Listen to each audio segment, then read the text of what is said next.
1,00,000 மதிப்புள்ள தங்கத்தை வெறும் 10,000 கொடுத்து வாங்க முடிஞ்சா எப்படி இருக்கும்? கேட்கறதுக்கு என்னமோ ஸ்மார்ட்டா தான் இருக்கு, ஆனா ரிஸ்க். நான் ஒன்று சொன்னா நம்ப மாட்டீங்க, மக்கள் இதை ஆல்ரெடி ஸ்டார்ட் பண்ணிட்டாங்க. அதுக்கு பேர் தான் பை நவ் பே லேட்டர். ஆனா இதுலயும் சில பேசப்படாத உண்மைகளும் ஒளிஞ்சிருக்கு. ஒருவேளை இந்த சில தவறுகளை நீங்க செஞ்சிட்டீங்க அப்படின்னா மிகப்பெரிய சிக்கல்ல போய் மாட்டிக்குவீங்க. எந்த அளவுக்கு பை நவ் பே லேட்டர் வந்து ரொம்ப கன்வீனியன்டான ஒரு ஆப்ஷனா இருந்தாலும் சில தவறுகளை தவிர்த்தா மட்டும்தான் அந்த ஒரு அட்வான்டேஜை உங்களால் அனுபவிக்க முடியும். பட் நீங்க ஏதாவது ஒரு சில விஷயத்துல மிஸ் பண்ணிட்டீங்கன்னா அதோட விளைவுகள் ரொம்ப மோசமா இருக்கும். ஸோ என்னது இது? தங்கத்தை எப்படி இந்த பை நவ் பே லேட்டர் ஆப்ஷனில் நம்ம வாங்குறது? இதில் இருக்கக்கூடிய ரிஸ்க் என்ன, இதில் இருக்கக்கூடிய அட்வான்டேஜஸ் என்ன, இது எப்படி நம்ம வந்து வாங்குறது அப்படிங்கிற எல்லா விவரத்தையும் வீடியோ கடைசி வரைக்கும் பார்த்து தெளிவாக தெரிஞ்சுக்கோங்க. வெல்கம் டு பாஸ் வலா தமிழ். நான் உங்கள் மேகலா கண்ணன்.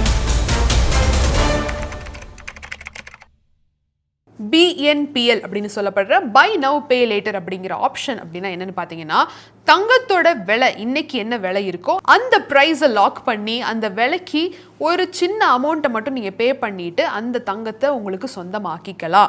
மேபி அந்த ஒரு மீதி பணத்தை நீங்கள் EMI பேசிஸ்லையோ இல்லை ஒரு குறிப்பிட்ட ஒரு பீரியடிக் டைமில் நீங்கள் வந்து அந்த ஒரு அமௌண்ட்டை நீங்கள் பே பண்ணி முடிச்சிடலாம். இதுக்கு பேர் தான் பை நவ் பே லேட்டர்.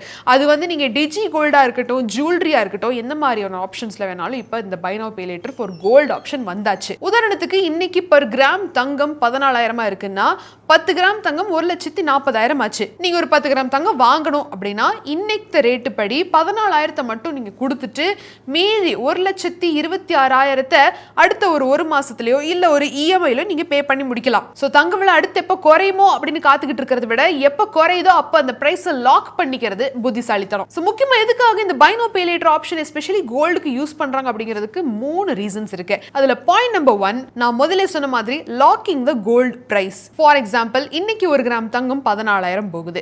இவர் ஒரு வருஷம் விட்டு நான் கம்மியானதுக்கு அப்புறம் வாங்குறேன், இல்லைன்னா காசு சேர்த்து வச்சதுக்கு அப்புறம் வாங்குறேன் அப்படின்னு நீங்க எதிர்பார்த்தீங்கன்னா அடுத்த வருஷம் அதே தங்கத்தோட விலை 16,000 ஆயிருக்கும். அப்போ 2,000 எக்ஸ்ட்ரா கொடுத்து வாங்குறதுக்கு இப்பவே அந்த 14,000க்கு நீங்க உங்க தங்கத்தை லாக்இன் பண்ண முடியும். இதுதான் ஒரு மிகப்பெரிய அட்வான்டேஜ். ரெண்டாவது, உங்களுக்கு லம்சம் அமௌண்ட் இருந்தால் தான் நீங்கள் தங்கம் வாங்கணும் அப்படிங்கிற ஒரு இதில் இருந்து கொஞ்சம் ரிலாக்ஸ் ஆகி ஒரு இனிஷியல் பேமெண்ட்டை பண்ணிட்டு இந்த ஒரு ஆப்ஷன் மூலிமா நீங்கள் தங்கத்தை வாங்கிக்கலாம். ஃபார் எக்ஸாம்பிள் ஒரு பவுண்ட் தங்கம் எடுக்கணும் அப்படின்னா இப்போ 1 லட்சம் இல்லைன்னா ஆகாது. அந்த 1 லட்சம் உங்கள் கையில் இருக்கணும், பேங்க் அக்கௌண்ட்டில் இருக்கணும் அப்படிங்கிற அவசியம் இந்த ஆப்ஷனில் வேண்டியதில்லை. ஒரு மினிமலான அமௌண்ட் இருந்தாலும் கூட அந்த ஒரு லம்சம் அமௌண்ட் வர்த்துள்ள தங்கத்தை நீங்கள் ஓன் பண்ணிக்க முடியும். பாயிண்ட் நம்பர் 3, இது ஃபெஸ்டிவ் வெட்டிங் சீசன்ல எல்லாம் இந்த மாதிரி லம்சமாக நான் வந்து எந்த பணமும் இன்னும் சேமிச்சு வைக்கல, மேபி அதுக்கான பிளான் எனக்கு EMI வைஸ்லயோ இல்ல மந்த்லி வைஸ்லயோ அரேஞ்ச் ஆயிருக்கு, ஒரு இன்கம் அரேஞ்ச் ஆயிருக்கு, ஆனா அந்த லம்சம் அமௌண்ட் என்கிட்ட இப்ப இல்லைன்றவங்க கூட இந்த ஒரு ஆப்ஷன் மூலமா அந்த சில ஒரு இம்மீடியட் பேசிஸ்ல நீட்ஸ் அண்ட் நெசசிட்டிஸை வந்து அவங்க பூர்த்தி செஞ்சுக்கலாம். ஸோ இதெல்லாம் தான் பை நவ் பே லேட்டர்ல இருக்கக்கூடிய அந்த ஒரு சில அட்வான்டேஜஸ். ஸோ இந்த ஒரு ஆப்ஷன் எந்த மாதிரி இடத்துல கிடைக்குது? இப்போ நான் வந்து தங்க கடைக்கு போனா அங்க இந்த ஆப்ஷன் இருக்குமா இல்லையா அப்படின்னு நிறைய பேர் வந்து எந்த பிளேஸ் அப்படின்னு தேடிக்கிட்டு இருப்பீங்க. இப்போ அதுக்கெல்லாம் நிறைய பிளாட்ஃபார்ம்ஸ் கூட வந்தாச்சு. ஃபார் எக்ஸாம்பிள் Kredit.Pe அப்படிங்கிற இந்த ஒரு பிளாட்ஃபார்ம்ல பை கோல்டு பே லேட்டர் அப்படிங்கிற ஒரு ஆப்ஷன் இருக்கு. இந்த ஒரு ஆப்ஷன் மூலமா தங்கத்தை நீங்க எந்த அன்னைக்கு நீங்க அந்த ஒரு பிரைஸை லாக் பண்றீங்களோ அதே பிரைஸை you can keep it for few months அப்படின்னு சொன்னா நம்புவீங்களா? அந்த ஆப்ஷன் இவங்க கிட்ட இருக்கு. இது எப்படி ஒர்க் ஆகும்னு பார்த்தீங்கன்னா, ஃபார் எக்ஸாம்பிள் 50,000 வர்த்துள்ள தங்கத்தை வந்து நீங்கள் வாங்கணும்னா அதுக்கு நீங்கள் 10,000 பே பண்ணால் போதும். மீதி 40,000 அடுத்த 30 நாளுக்குள்ளே பே பண்ணுற மாதிரியான ஆப்ஷனும் இருக்குது. அடுத்த 60 நாளுக்குள்ளே பே பண்ணலாம். அடுத்த 90 நாளுக்குள்ளே நீங்கள் பே பண்ணுற மாதிரியான ஆப்ஷனும் இந்த Kredit.Pe இருக்கக்கூடிய பை கோல்டு பே லேட்டரில் இருக்குது. இன்கேஸ் அடுத்த 2-3 மாசத்துல தங்க விலை ஏறிடுச்சுன்னா கூட இந்த ஆப்ஷன்ல நீங்க லாக் பண்ணி வச்சிருக்கக்கூடிய தங்கத்தோட விலை அதே மாதிரி தான் இருக்கும், மாறாது. பிகாஸ் நீங்க லாக் பண்ணிட்டீங்க. ஸோ இந்த ஒரு ஆப்பர்ச்சுனிட்டியை மிஸ் பண்ணாதீங்க. இப்போ தங்க விலை குறைஞ்சிக்கிட்டு இருக்கு. இப்போவே கூட நீங்கள் வந்து இந்த ஒரு ஸ்மார்ட்டான ஆப்ஷனை தேர்ந்தெடுத்து தங்கத்தை வாங்கிக்க முடியும்.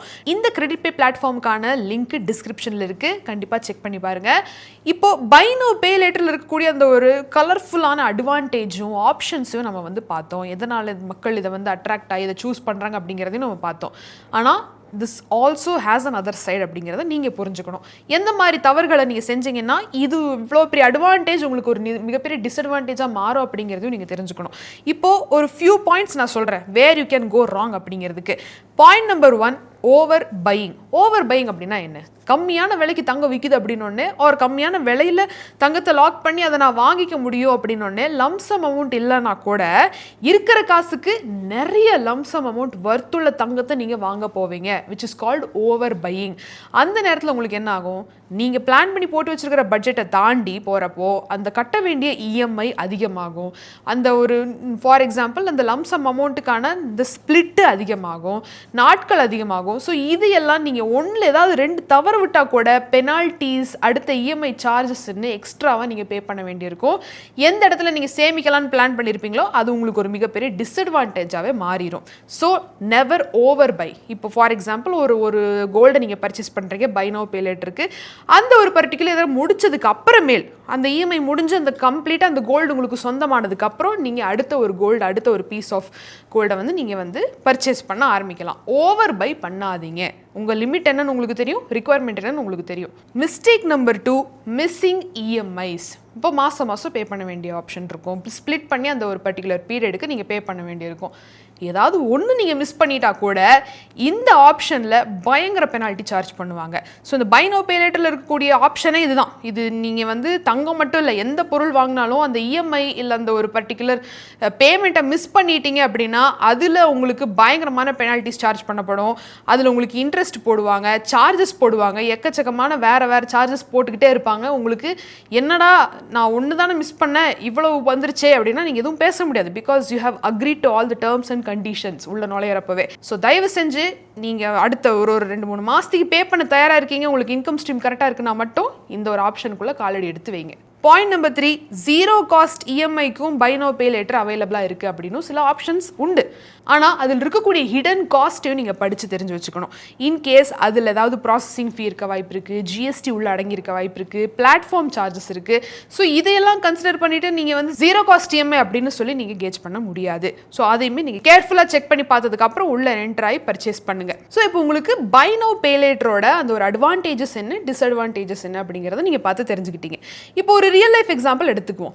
ராகுல் அதுக்கப்புறம் ஸ்னேகா 2 பேர் இருக்காங்க. இவங்க 2 பேரில் ஒருத்தர் வந்து இந்த பை நவ் பே லேட்டர் மூலமா கோல்டு வாங்குறாங்க, இன்னொருத்தங்க காத்திருந்து சேமிச்சு வச்சு அவங்க சொந்த காசுல ஃபுல்லாவே வந்து வாங்குறதுக்கு ட்ரை பண்றாங்க. யார் இங்க பெனிஃபிட்டா இருக்கிறாங்க அப்படிங்கிறத நம்ம பார்ப்போம். ஃபார் எக்ஸாம்பிள் ராகுல் என்ன பண்றாருன்னா பை நவ் பே லேட்டர் மூலியமா ஒரு 1,40,000 ரூபா வர்த்துள்ள தங்கத்தை வந்து வாங்குறாரு. ஆனால் அதுக்கு 14,000 ரூபா வந்து ஃபர்ஸ்ட் அப்ஃப்ரண்ட்டாக பே பண்ணுறாரு. அடுத்தடுத்து இஎம்ஐயாக 12 மாதத்துக்கு 10,500 ரூபா வந்து பே பண்ணுறாரு. ஸோ அவருக்கு அந்த 1,40,000 ரூபா வர்த்துள்ள கோல்டு அடுத்த 12 மாதத்துக்கு லாக்இன் ஆயிடுது. இஎம்ஐயை பே பண்ணி கோல்டை வந்து வாங்கிக்கிறாரு. அடுத்தது ஸ்னேகா என்ன பண்ணுறாங்கன்னா, நான் அதுக்கு காசு சேமித்து வச்சு நான் வந்து கோல்டு ப்ரைஸ் கொஞ்சம் கம்மியானதுக்கப்புறம் வாங்குறேன்னு சொல்லி 1 வருஷம் வெயிட் பண்ணுறாங்க. 1 வருஷம் வெயிட் பண்ணி வாங்குறாங்க. அதே 14,000 ரூபாய்க்கு 1 கிராம் வித்த தங்கம் அவங்க வாங்க போகிறப்போ 16,000 ரூபாய்க்கு போயிடுச்சு.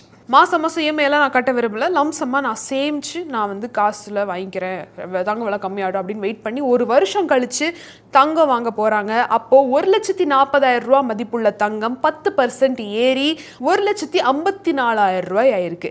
ஸோ இங்கே யாருக்கு லாஸ் அப்படின்னு பார்த்தீங்கன்னா, பார்க்குறதுக்கு உங்களுக்கு ஸ்னேகாவுக்கு தான் லாஸு. ஏன்னா அவங்க வந்து அப்போவே லாக்இன் பண்ணியிருந்தாங்கன்னா அவங்க கண்டிப்பாக இதை வந்து 1,40,000க்கே வாங்கியிருக்கலாம் அப்படின்னு நீங்கள் நினைக்கலாம். இன்கேஸ் ராகுல் அதை கரெக்டாக ஆன் டைமுக்கு இஎம்ஐ எல்லாம் பே பண்ணி ஒரு ஸ்ட்ரீம் எல்லாம் கொண்டு போயிருந்தாருன்னா கண்டிப்பாக நம்ம எல்லாரும் நினைக்கிற மாதிரி அட்வான்டேஜ் ராகுலுக்கு தான். அப்படி இல்லைன்னா ஏதோ ஒரு சின்ன மிஸ்டேக், நான் மேலே மென்ஷன் பண்ண மிஸ்டேக்கில் ஏதாவது ஒன்று பண்ணிட்டாருன்னா கண்டிப்பாக இதை விட பெரிய லாஸ் அவருக்கும் உண்டு. அதையும் நீங்கள் ஞாபகம் வச்சுக்கோங்க. ஸோ உங்களோட ரிக்குவயர்மெண்ட்டுக்கு தகுந்த மாதிரி நீங்கள் சூஸ் பண்ணுறது தான் கரெக்டாக இருக்கும். அதுக்கான ஒரு எக்ஸாம்பிள் தான் இது. ஸோ சேஃபாக இந்த பை நவ் பே லேட்டரில் எப்படி நம்ம வந்து கோல்டை பர்ச்சேஸ் பண்ணுறதுன்னு ஒரு சில டிப்ஸ் கேட்டிங்கன்னா, என் சைட்லேருந்து ஒரு 2-3 நான் சொல்கிறேன்.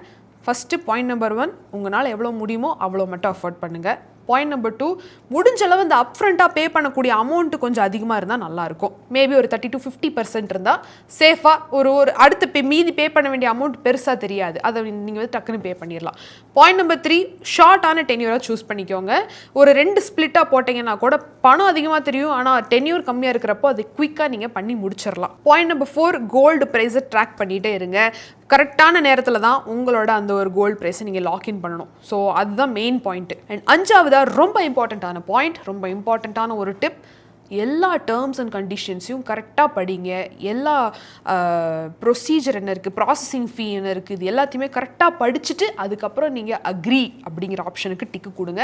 அதுக்கு முன்னாடி எதையுமே வந்து யோசிக்காமல் கடகடன்னு முடிவெடுத்து பணத்தை கட்டிடாதீங்க. ஸோ இதுதான் பை நவ் பே லேட்டரில் இருக்கக்கூடிய அந்த ஒரு எல்லா ஃபீச்சர்ஸ் என்ன, அட்வான்டேஜ் என்ன, டிஸ்அட்வான்டேஜ் என்ன அப்படிங்கிற எல்லாத்தையுமே நான் தெளிவாக சொல்லியிருக்கேன். எந்த பிளாட்ஃபார்மில் எந்த மாதிரியான ஆப்ஷன்ஸ் இருக்குது அப்படிங்கிறதுக்கும் நான் வந்து ஒரு எக்ஸாம்பிளை கொடுத்து அந்த ஒரு இதையும் சொல்லியிருக்கேன். இந்த ஒரு பிளாட்ஃபார்ம் யூஸ் பண்ணி நீங்கள் இந்த கோல்டெல்லாம் பர்ச்சேஸ் பண்ணோம் அப்படின்னா டிஸ்கிரிப்ஷனில் லிங்க் இருக்குது, கண்டிப்பாக செக் பண்ணி பாருங்கள். ஸோ இந்த ஒரு இன்ஃபர்மேஷன் உங்களுக்கு ரொம்ப யூஸ்ஃபுல்லாக இருந்திருக்கும்னு நம்புறேன். இதில் ஏதாவது டவுட்ஸ் அண்ட் குவரிஸ் இருக்குது அப்படின்னா கண்டிப்பாக அதையும் காமெண்ட் செக்ஷனில் தெரியப்படுத்துங்க. மீண்டும் ஒரு சுவாரஸ்யமான பகுதியில் நான் உங்களை வந்து சந்திக்கிறேன். Until then is Meghala Kannan signing off. நன்றி, வணக்கம். பிராண்ட் பார்ட்னர்ஷிப் மற்றும் அட்வர்டைசிங் என்கொயரிஸ்க்கு brand@bosswala.com என்ற இமெயில் ஐடிக்கோ அல்லது 9108014192 என்ற வாட்ஸ்அப் எண்ணை தொடர்பு கொள்ளலாம். Bosswala, be the boss.